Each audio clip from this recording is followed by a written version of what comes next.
नमस्कार, the desert stories में एक बार फिर से आप सभी का स्वागत है। मैं हूं सुनीता शर्मा। आइए देखते हैं आज के मुख्य समाचार।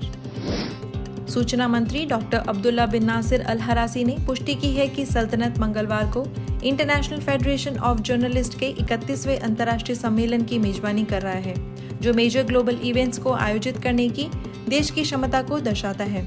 उन्होंने कहा, यह आयोजन विश्व स्तर पर सल्तनत की प्रतिष्ठा को बढ़ाएगा। सम्मेलन का महत्व इस तथ्य से भी है कि यह मीडिया और प्रेस से संबंधित है। विभिन्न मीडिया और प्रेस संस्थानों और प्रतिष्ठानों के 350 से अधिक पत्रकार सम्मेलन में भाग लेंगे।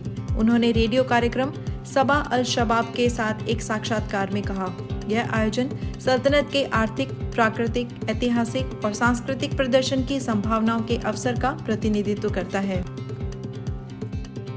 ओमान में एयरपोर्ट पर सभी कोविड-19 एहतियाती उपायों और सुरक्षा प्रक्रियाओं को हटाने और क्वारंटीन की आवश्यकता को समाप्त करने के साथ ही नेशनल कैरियर ओमान एयर दुनिया भर के यात्रियों का खुले दिल से सल्तनत में स्वागत कर रहा है। देश में प्रवेश करने वाले अंतर्राष्ट्रीय यात्रियों को ई मुशरिफ पोर्टल के माध्यम से पंजीकरण करने या आगमन से पहले या आगमन पर PCR परीक्षण करने की आवश्यकता नहीं है, जैसा कि पहले आवश्यक था। अधिकारियों ने सभी क्वारंटीन आवश्यकताओं के साथ साथ ओमान के लिए प्रस्थान करने से पहले टेरासूट plus track and trace application को डाउनलोड करने की आवश्यकता को भी हटा दिया है। शेखा मोजा बिन्त मारवान अल मखदूम AW609 टिल्ट रोटर को पायलट करने वाली पहली महिला बन गई है।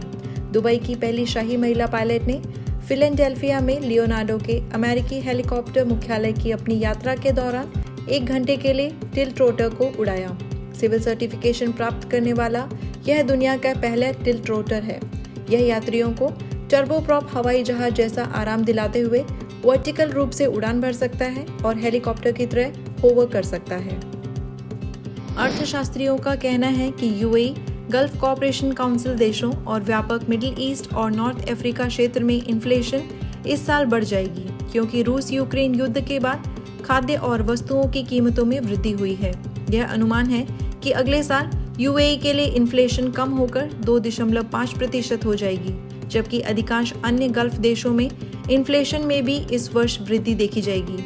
औसतन इन्फ्लेशन 3.2%, 3.5%, 2.5%, 3.5% और 3% तक सऊदी अरब, कतर, ओमान, कुवैत और बहरीन में क्रमशः पहुंच जाएगी। में बस इतना ही। द डेजर्ट स्टोरीज के साथ बने रहने के लिए धन्यवाद।